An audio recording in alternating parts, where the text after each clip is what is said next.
Syrvivor Syracuse, Mind, Body, Soul, coming soon. I am here with Adam Sperling. Adam, you can introduce yourself. Yeah, hey, I'm Adam. I am a junior TV, radio, film major at Syracuse University, obviously. I'm focusing on like comedy writing and comedy production. I'm probably most not known for being the executive producer of the University News Cycle, which is a college news entertainment, all that kind of stuff, satire show on Citrus TV, which you should all check out. And I am a recently converted Syrvivor super fan. I was a Syrvivor fan for about 10 years, but like as soon as I saw Luke put out like, oh, if you're interested in playing Syrvivor Syracuse Season 3, I sort of went on a binge and really became an invested super fan, so I am very excited to play.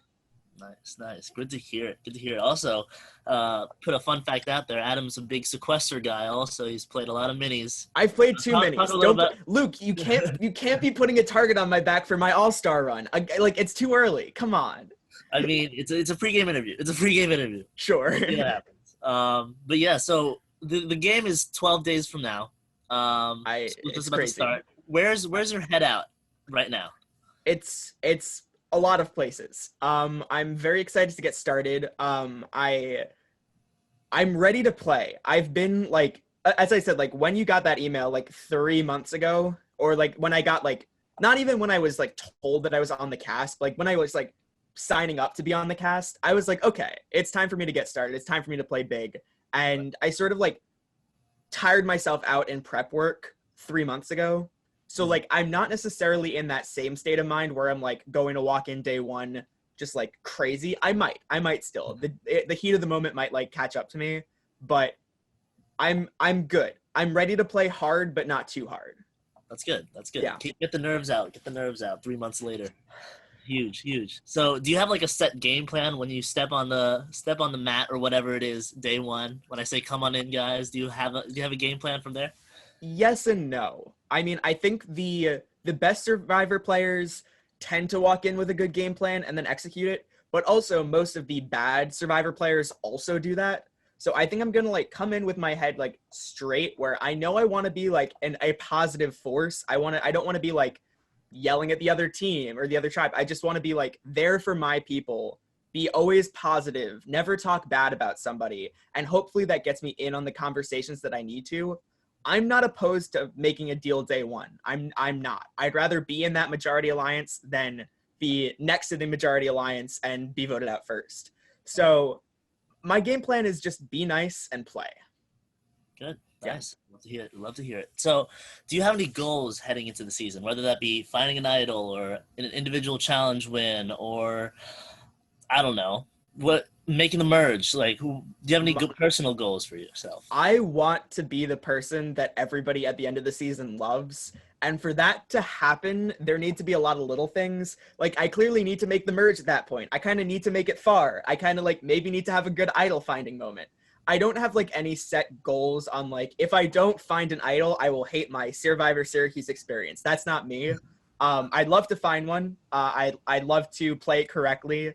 I'd love to like pull out a Parvati moment and pull out 2 idols for other people, stay safe myself, and take JT out of the game. Like that's cool for me. I'd love to have a move named after me. I think that's it. That might be it. That could be big. The Sperling Shuffle.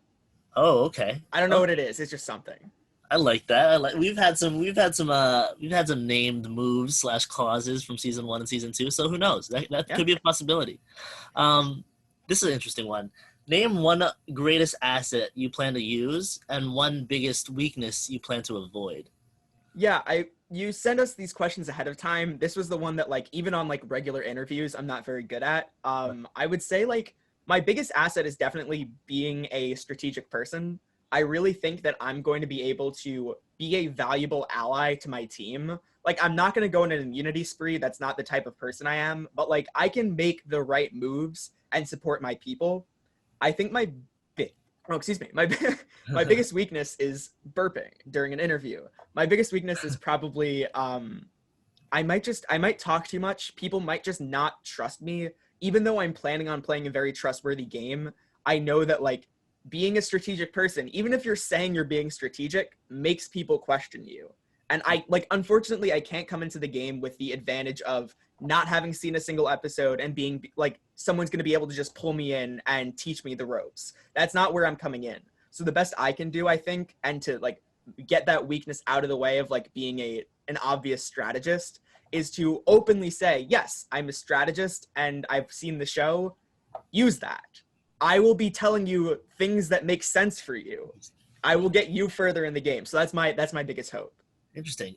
To caveat that point, do you think that could also be a hindrance in people trying to think, oh, this guy's he's a gamer? Yes, of course.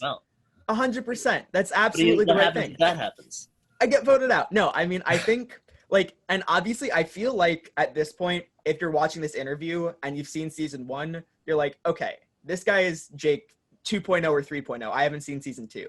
Like, this guy is like seeing, like, you can see the gears turning in my head. Like I saw Jake's gears turning in season 1. The best thing that ever happened to my game, I think, was Jake losing in the final 2. Ava played a great game, but now people are going to see, okay, so maybe the openly strategic, smart, I don't want to get myself smart, openly strategic, annoying person might not beat me at the final 2. So like, I hope that I can use that as not even like active leverage, but like passive leverage of, if anyone watched season 1, they saw my trope lose. So that's, I love Jake. I wish he won. I'm happy for Ava's win, obviously, but like, I think that was huge for my game. Fair enough. I like that. That's a good answer. That's a good answer. So what would you tell your future self 3 months from now, once this game ends? What would you tell them? Congratulations, I hope. No, I mean, I think as long as I've been in there for a while and I was having fun, I think I'd say, like, if you get 3rd place, deal with being the robbed goddess of the season. That's a fine place to be. I don't mind that.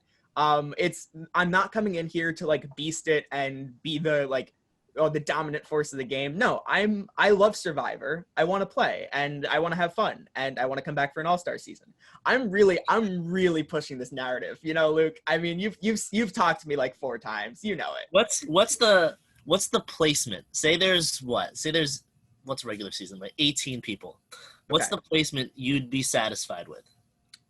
It totally depends on my game. Like, if I'm sort of the last of the outsiders who they decide not to pick off until like final 5, I don't know if I'd be terribly happy with that. But I think like out of 18, I would be happy with 6th. At that point, I played a hard game and I'm probably going to be voted out because I was going to win. And I can take that. But like, I think 1st place, 3rd place, 2nd place. Unless it's a final 3, then obviously 1st, 2nd, 3rd. But like, no, I think if I lose that final immunity challenge and they take me out because I was going to win in the end, I'm happy with that. That was a good season for me. But then again, I want to win. Fair enough. And who knows? Anyone can go in All-Stars if there is an All-Star season. That said, do you have any closing remarks, shout-outs, things you want to say before whatever? Sure, yeah. I mean, obviously, like, this summer, I've been doing a lot of, like, moderating for Sequester, and if anyone doesn't know, that's Audrey Middleton's, like, online and live reality game, and it's amazing, and that community is fantastic. I met so many great people through there, and I'd also like to shout out Taron Armstrong from RHAP, and the Robot Army, which is his, like, Twitch subscribers. Anything I do right is because Taron Armstrong would have wanted me to, and anything I do wrong is because Taron Armstrong wouldn't have wanted me to do that. I'm just gonna put that out blanket at the beginning of the season. It's like, I'm very excited to be here. Should I shout out my family? I don't need to shout out my family. Fine.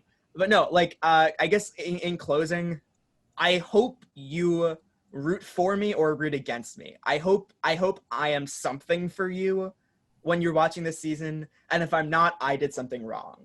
Like, I that's all I want to be. I want to be somebody, and I'm just excited to play. Thank you, Luke, for the opportunity. All right. There you have it, guys. That's Adam Sperling. Thank you, Adam, for this interview. Absolutely. Let us know what you think about Adam and if he will do well in Season 3 of Syrvivor Syracuse. With that said... Or don't. That's fine. I don't care. That said, we'll see Adam out there on the course. And yeah, good luck, man. Thank you, Luke.